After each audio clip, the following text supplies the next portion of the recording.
അസ്സലാമലൈക്കും, welcome back. ഇന്നത്തേത് നല്ല പഞ്ഞി പോലെയുള്ള ഒരു പാലപ്പത്തിൻ്റെ റെസിപ്പിയാണ്. ഇത് നമ്മൾ തലേന്ന് അരച്ചിട്ട് പൊങ്ങാൻ വേണ്ടി വെക്കുക, ഉഴുന്നോ ഒന്നും നമുക്ക് ഇതിലോട്ട് ആവശ്യമായിട്ടില്ല. നമ്മളിത് അരച്ച ഉടനെ തന്നെ നമ്മളിത് റെഡിയാക്കി എടുക്കുന്നുണ്ട്. അപ്പോൾ നല്ല ടേസ്റ്റിയാണ്, പഞ്ഞി പോലെയുള്ള ഒരു പാലപ്പാണ്. അപ്പോൾ വീഡിയോ എല്ലാവരും ഒന്ന് കണ്ടുവെക്കുക. കണ്ടിഷ്ടമായാൽ സബ്സ്ക്രൈബ് ചെയ്യാനും ലൈക്ക് ചെയ്യാനൊന്നും മറക്കണ്ട. അപ്പോൾ ഇതിന് വേണ്ടിയിട്ട് ഞാൻ പച്ചരിയാണ് എടുക്കുന്നത്. 3 കപ്പ് പച്ചരി ഒരു ബൗളിലേക്ക് ഇട്ടെടുക്കുന്നുണ്ട്. എന്നിട്ട് ഈ ഒരു പച്ചരി നമുക്ക് നന്നായിട്ട് കഴുകി വൃത്തിയാക്കിയിട്ട് വെള്ളമൊക്കെ ഒന്ന് ഒഴിവാക്കിയിട്ടെടുക്കാം. ഇപ്പം ഞാനിതാ നന്നായിട്ട് കഴുകി വൃത്തിയാക്കി എടുത്തിട്ടുണ്ട്. അതിലോട്ട് 2 കപ്പ് തേങ്ങ ചിരകിയത് ചേർക്കുന്നുണ്ട്. ഇനിയിപ്പോൾ ഇതിലോട്ട് 1 ടീസ്പൂണ് ഇൻസ്റ്റൻറ്റ് ഈസ്റ്റ് ചേർക്കുന്നുണ്ട്. ഇനിയിപ്പോൾ ഇതിലേക്ക് ഞാനിതാ 1 ടീസ്പൂണ് പഞ്ചസാര കൂടി ചേർത്ത് കൊടുക്കുകയാണ്. ഇപ്പോൾ ഞാനിത് കൈവച്ചിട്ട് നന്നായിട്ടൊന്ന് കുഴച്ചെടുക്കുന്നുണ്ട്. ഇതിപ്പോൾ തലേന്ന് രാത്രിയിലാണ് ഞാനിത് ചെയ്തെടുക്കുന്നത്. നമ്മൾ രാവിലെയാണല്ലോ ഇതൊക്കെ ഉണ്ടാക്കുക. അപ്പോൾ ഉണ്ടാക്കുന്നതിൻ്റെ തലേ ദിവസം ഇതുപോലെ നന്നായിട്ട് റെഡിയാക്കി വെക്കുക. ഇനിയിപ്പോൾ കൈവച്ചിട്ട് നന്നായിട്ട് മിക്സാക്കി കൊടുക്കുന്നുണ്ട്. ഈ തേങ്ങയും ഈസ്റ്റും പഞ്ചസാരയും എല്ലാതും നമുക്ക് എല്ലായിടത്തും ഒന്ന് റെഡിയായിട്ട് കിട്ടണം. അതുവരെ നന്നായിട്ട് തന്നെ ഒന്ന് മിക്സാക്കി കൊടുക്കുക. ഇനിയിപ്പോൾ ഞാൻ ഇതിലോട്ട് 1/2 കപ്പ് ചോറാണ് ചേർത്ത് കൊടുക്കുന്നത്.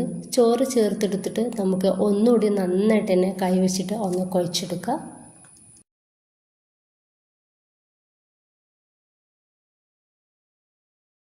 ഇനിയിപ്പോൾ ഞാൻ ഇതൊന്ന് മൂടി വെക്കുന്നുണ്ട്. ഇനിയിപ്പോൾ നമ്മൾ രാവിലെയാണ് ഇത് അരച്ചെടുക്കുന്നത്. ഇനിയിപ്പോൾ ഇതുപോലെ ഒന്ന് മൂടി വെക്കുക. അപ്പോൾ രാവിലെ ഞാനിന്ന് ഇതൊന്ന് എടുക്കുന്നുണ്ട്.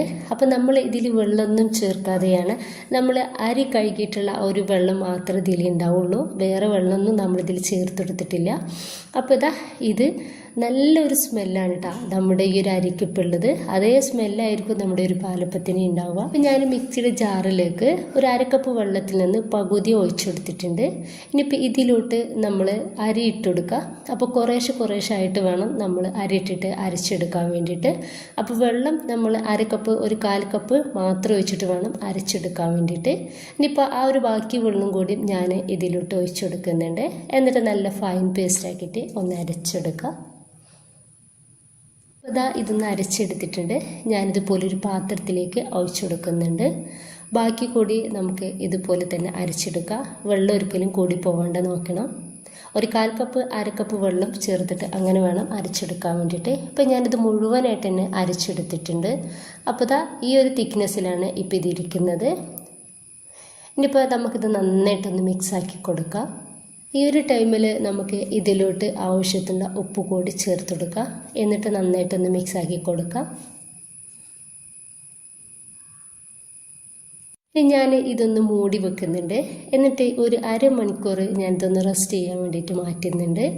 ഇത് നമുക്ക് ടൈം ഉണ്ടെങ്കിൽ മാത്രം വെച്ചാൽ മതി, അല്ലാന്നുണ്ടെങ്കിൽ നമുക്ക് തന്നെ ഇത് റെഡിയാക്കാവുന്നതേ ഉള്ളൂ. അപ്പോൾ 1/2 മണിക്കൂറായ ടൈമിൽ ഞാൻ ഇതൊന്ന് തുറന്നിട്ടുണ്ട്. ആ ഒരു ടൈമിൽ നമ്മുടെ മാവ് നന്നായിട്ട് തിക്കായിട്ടുണ്ട്, നന്നായിട്ട് തന്നെ പൊങ്ങി വന്നിട്ടുണ്ട്. ഇനിയിപ്പോൾ നമ്മളിതൊരിക്കലും മിക്സ് ചെയ്തിട്ട് എടുക്കരുത് കേട്ടോ. ഒന്നായിട്ട് കുത്തിയിളക്കിയിട്ട് മിക്സ് ആക്കി കൊടുക്കുകയൊന്നും ചെയ്യരുത്. ഇനിയിപ്പോൾ നമുക്ക് നന്നായിട്ട് ചൂടായിട്ടുള്ള പാനിലേക്ക് ഇതുപോലെ മാവ് എടുക്കുക മേലെന്ന്. എന്നിട്ട് വേണം നമ്മൾ പാനിലേക്ക് ഒഴിച്ചെടുക്കാൻ വേണ്ടിയിട്ട്. ഇനിയിപ്പോൾ നന്നായിട്ട് ചൂടായിട്ടുള്ള പാനിലേക്ക് ഇതിൽ നിന്ന് ഒരു കയ്യിൽ മാവ് ഒഴിച്ചെടുക്കുക.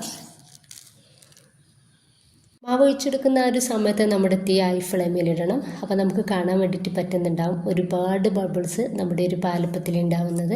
ഈ ഒരു ടൈമിൽ നമുക്കിതൊന്ന് മൂടി വെക്കാം. ഇനിയിപ്പോൾ ഏറ്റവും ലോ ഫ്ലെയിമിലിട്ടിട്ട് വേണം പിന്നെ നമ്മളിത് റെഡിയാക്കി എടുക്കാൻ വേണ്ടിയിട്ട്. ഇപ്പോൾ ഈ ഒരു പാലപ്പം ആയിട്ടുണ്ട്. ഇത് വേഗത്തിൽ നമുക്ക് വേവായിട്ട് കിട്ടും. നല്ലൊരു മണമാണ് നമ്മുടെ ഒരു പാലപ്പത്തിന്, അതുപോലെ തന്നെ നല്ല ടേസ്റ്റുമാണ്. അപ്പോൾ ഇതൊന്ന് റെഡിയാക്കി എടുത്തിട്ടുണ്ട്. ഈസ്റ്റ് ചേർത്തെടുത്തത് കൊണ്ടിട്ട് തന്നെ നമ്മുടെ ഈ ഒരു പാലപ്പത്തിൻ്റെ അടിഭാഗമൊക്കെ വേറൊരു ആകൃതിയിലാണ് ഇരിക്കുന്നത്.